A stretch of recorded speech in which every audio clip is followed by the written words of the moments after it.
My name is François Perrin. I'm executive director for the studio and senior producer on the new project. I was one of the first ones to start in Ubisoft Montreal. I believe that I was number 56. Since '97 to now, the company changed. We all matured. We all made a lot of mistakes, tried different things, had a lot of success on stuff, less on others, but we've all learned. That's been the beauty of Ubisoft in Quebec, in Montreal, is that company that gives you the chance to try stuff and to create. Because when you do something for the first time, you innovate.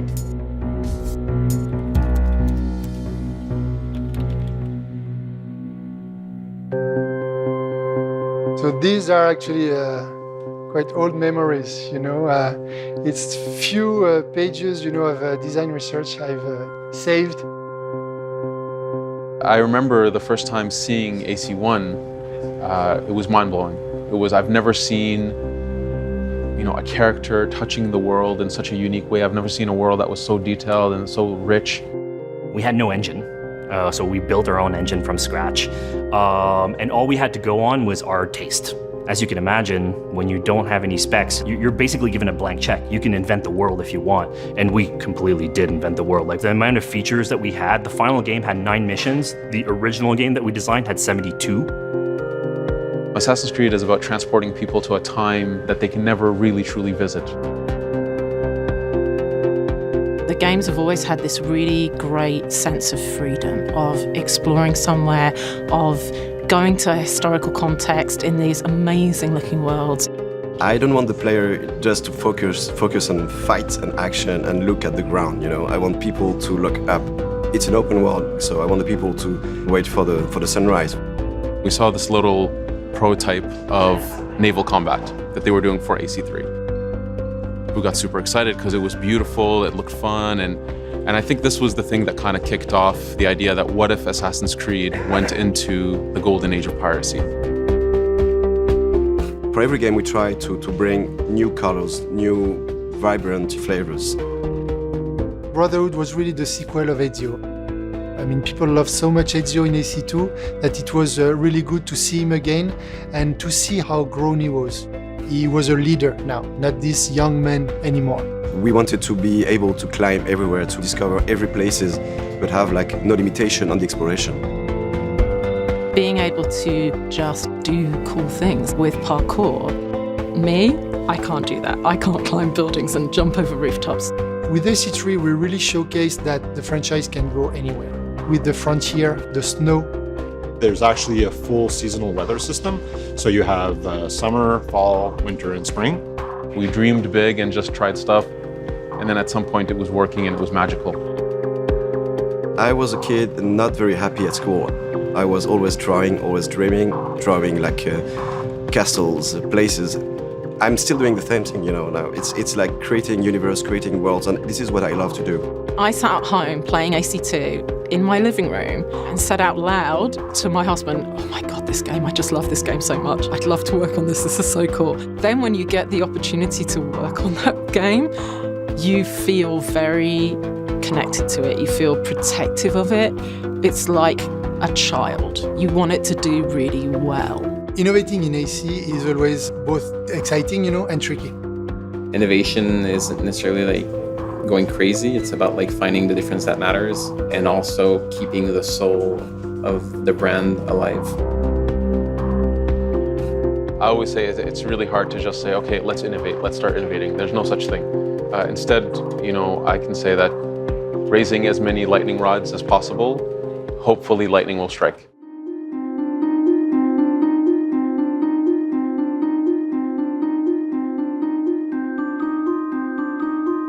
Every year we take risks. This one we made, I've taken too many risks. There were a lot of ambitious elements. It was the biggest city we'd ever built. It was a really complex city, and if you look at it, it looks beautiful. Everything was fresh, everything was new. It was this huge ambition, which was amazing. ACU is the first one in the AC brand where we saw that it was a much lower Metacritic. For people to work so hard on something for 4 years and then to have the reception that it had, You're leaving a piece of yourself in that thing. It's like you're a kid being told you're ugly and you're fat. And that, it hurts. Your little heart breaks a little bit. The worst thing that can happen actually when you release a game is to have one of your bugs becoming the front cover of the entire internet. Nobody's happy when 4 years of hard work are just image, with the bug. Some people took it personally, some people took it upon themselves that, they made mistakes. At the same time, I do feel for the fans who felt somehow that it didn't meet their expectations. That's disappointing as well. And that's something we can never take for granted as a developer. But the main thing for me is you look at that critically. You do postmortems and you say, what can we improve? Ubisoft is very aware that as we push the games out, we constantly need to innovate and bring something new. And I've got this great core of technology that's there, but how can we do even more with it? By listening to the comments, reading the forums, reading the reviews, we always base our next steps on that. So we really took a step back. We had to admit, the flaws. For sure, there's always challenges. But to me, when you have a challenge, you face it and you move forward. And then you pick yourself up and you move on to the next challenge that you have, and you build on the things you did well and the things that people enjoyed and that they wanted more of. In the end, what is at the core of our work is really to think about the player. So this is these people we should never, ever forget. The players are our audience, but we are also players. We want the game to be the best possible player experience because we all play our games. Right here, right now, we're in the middle of production of a new Assassin's Creed game. There's hundreds of people working on the project, and we're working on making sure that we do an amazing game. We want to do something that doesn't exist. We don't know how we will make it.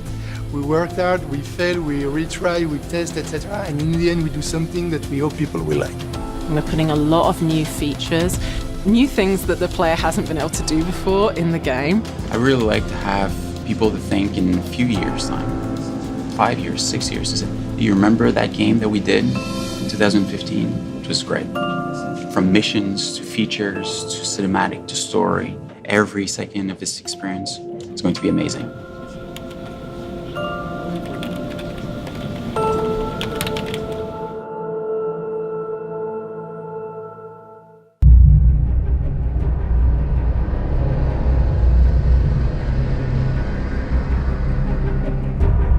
London, 1868, the center of the industrialized world. Profits see progress while workers never sleep. Slavery not only comes through irons and chains, but through our very struggle to survive. Time for a change.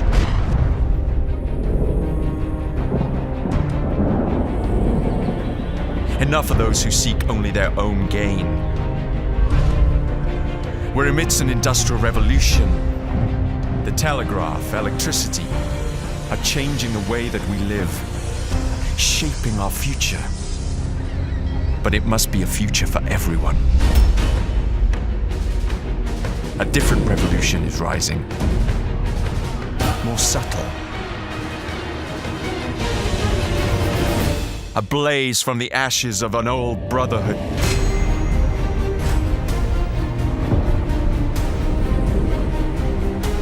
We shall rise.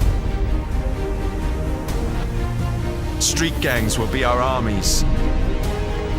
The slums our fortress.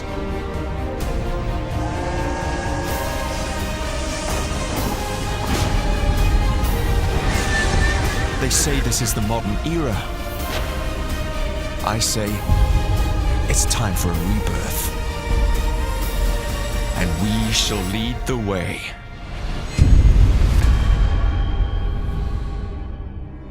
My name is Marc-Alex Sicoté, and I'm a creative director at Ubisoft Quebec City. Assassin's Creed Syndicate takes place in London in 1868.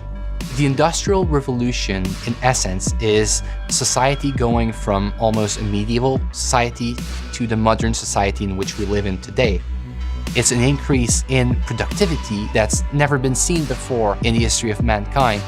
You see transportation breaking through. In the span of a few years, enough railroads were constructed to go around the circumference of the Earth.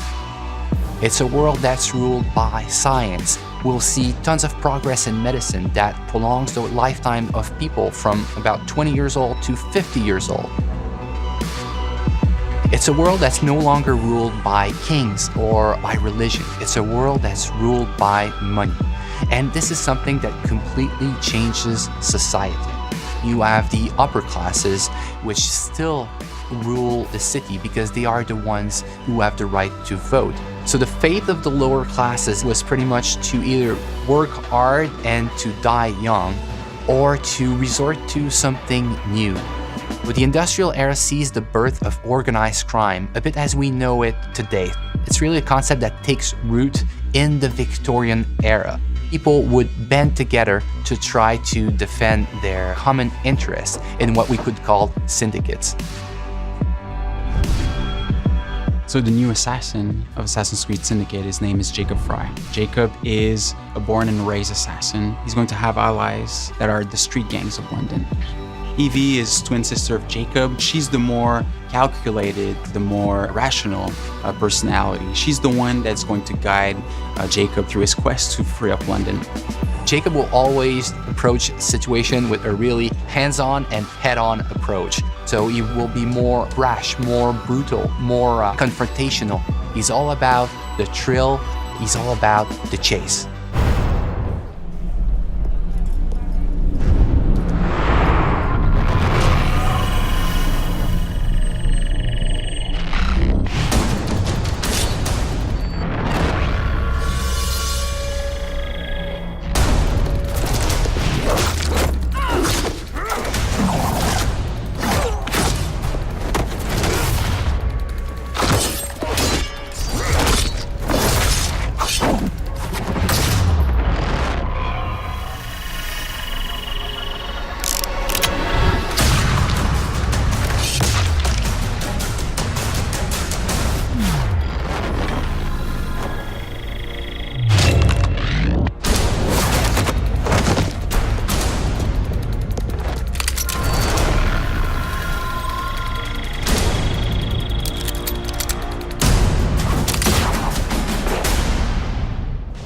Assassin's Creed Syndicate will be the fastest-paced Assassin's Creed that we've ever built. The speed of combat in Assassin's Creed Syndicate has changed from the past. We are making combat much more closer range than ever in the past.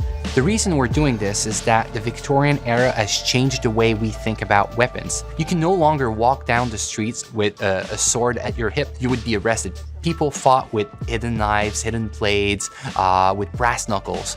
So there's a lot of freedom for the player to create chaos. We are making combat much more like a brawl in which you have to control the crowd and jump from one enemy to another enemy. One of the key innovations of Assassin's Creed Syndicate is its traffic system, and it's going to open up so many more gameplay possibilities. Players can jump on top of vehicles, they can drive them, they can integrate them to parkour. They can kill and assassinate people from vehicles. It makes the combat much more faster paced, but also more brutal and more lethal than ever before. Let me show you what I mean in this first gameplay walkthrough of Assassin's Creed Syndicate. It's reckless. It's clever. The Blighters control every criminal enterprise in the city. If they work for us... Yes, but they work for the Templars. No, they're paid off by the Templars. Slight difference.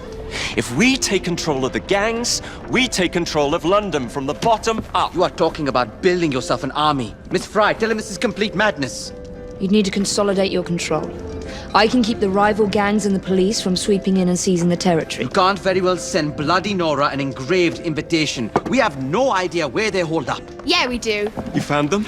The Blighters are operating out of the rookery. Bloody Nora will be there. Good work, Clara. Tremendous work. Jacob. Can't talk now, Henry. Duty calls. To your health. Apologies, Mr. Green.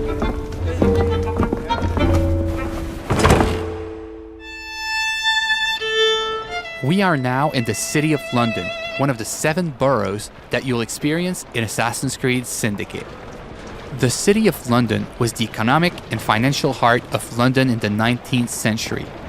The borough fully embodies the hustle and bustle spirit associated with Victorian London. Booming businesses, busy sidewalks, and even busier streets. New to our game are iconic modes of transportation, including trains and carriages. Omnipresent in Victorian London, carriages will change how you play Assassin's Creed. You can take the reins and traverse the city faster than ever before. You can also hide in them, adding another tool to your stealth game, or run over targets and enemies. The possibilities are endless. In this mission, Jacob wants to take over one of the Templars' control gangs in order to build an army against the Templars that run the city. To do so, he will need to conquer the borough by dislodging the enemy gang from their stronghold. Not unlike big cities today, rich and poor share the same environment. Even the richest neighborhood, like Westminster, had areas where the police would not dare set foot. These slums were where street gangs ruled. With the simple push of a button, we'll activate stealth mode as we are entering enemy-controlled territory. Also new to our game, the rope launcher will change the way you navigate throughout the city. With this new tool, you can climb the highest building in seconds or zip line from rooftop to rooftop.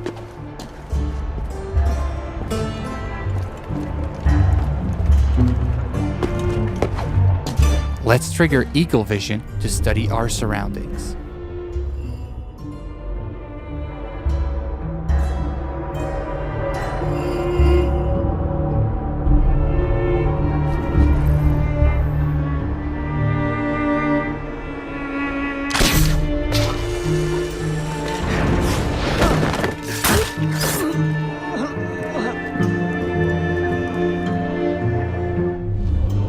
We can see that one of our allies is in trouble. Let's give him a hand.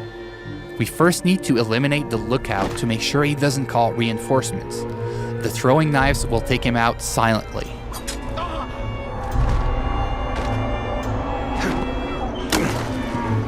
Well, that doesn't look entirely honest.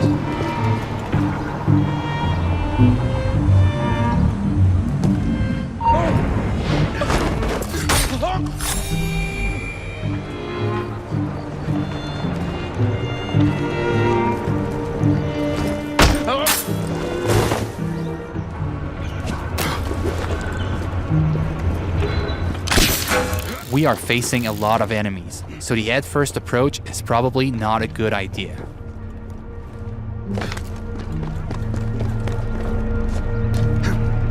Also new to our game is the ability to use the environment to take out your enemies.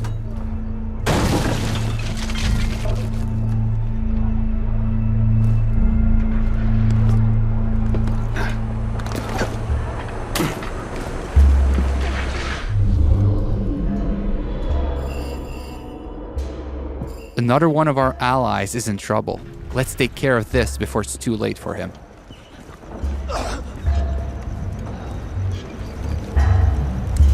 Are you in danger, citizen? Don't look the slightest bit disreputable. Please don't start any trouble. Here now.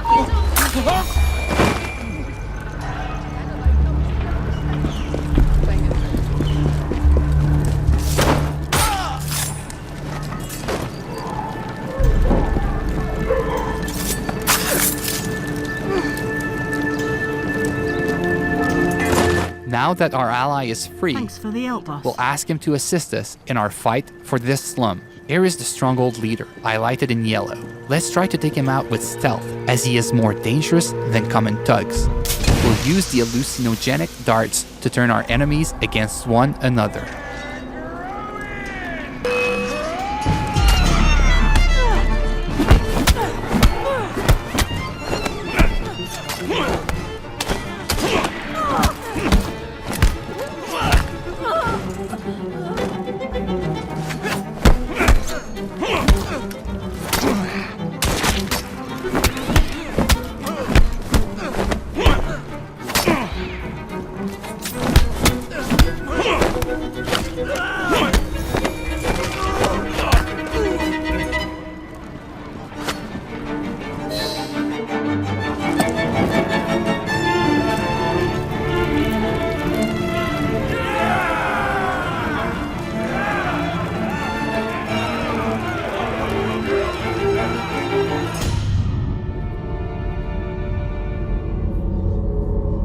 This slum is now won, and your gang occupies the territory. Well, well. The assassins have come crawling out of their holes, have they? Damn it, boys! Deal with this! We were caught in a trap orchestrated by Bloody Nora, one of the 7 Templar gang leaders. Her rule of the borough has been one of cruelty and suffering. We need to take her out once and for all. Let's go. Come on!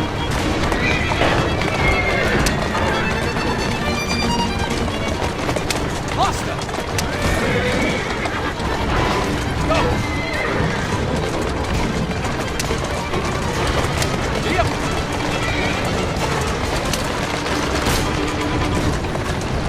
Bloody Nora's thugs are trying to make sure you don't get there, ramming our carriage to kill it. Our carriage has taken some damage but seems to be holding up.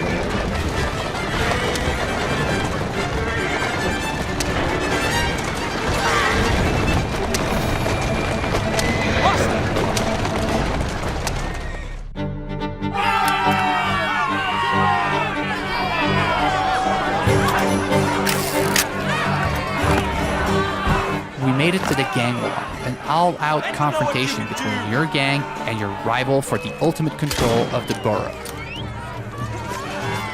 Jacob feels right at home in these fights, thanks to our new fighting system, as it is faster and more responsive than ever before.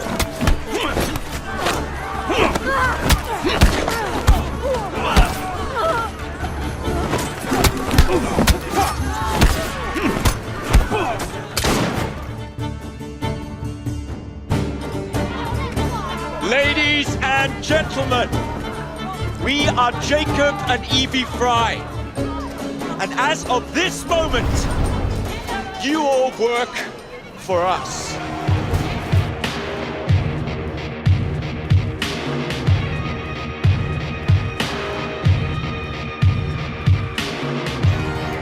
The team is really focused and working really hard for the last 2 years in making sure that we have an amazing and polished single-player experience. All the people I encounter on the teams, I keep asking to take good care in like the little street corner that they are working on, to try to tell a story with all the tools that they have, with the crowd that they are placing, so that the game has a story to tell everywhere the player turns a stone. It's an intimate relationship between the player and the protagonist as he relives his life in a pivotal moment in history. It's a completely new kind of Assassin's Creed, that it's respectful of the franchise, but that it transforms its gameplay in a way that makes it more fun than ever. I want them to feel like it's the best Assassin's Creed that's ever been made.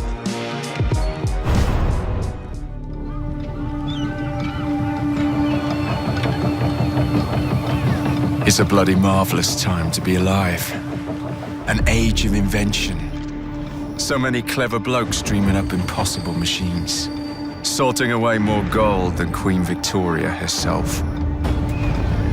But none of those shillings ever makes it into the pockets of the poor devils whose blood is spilled building this glorious empire.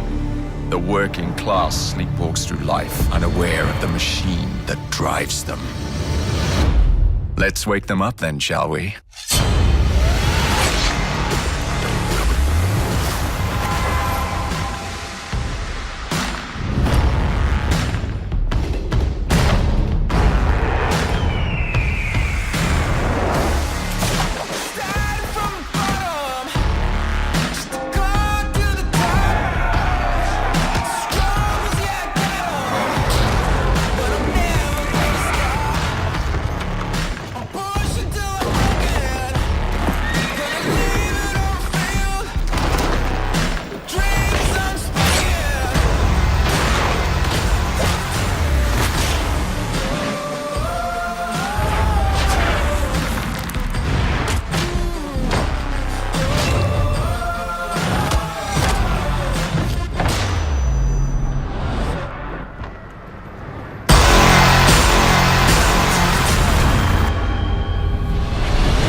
Reserve now for exclusive access to the Darwin and Dickens Conspiracy.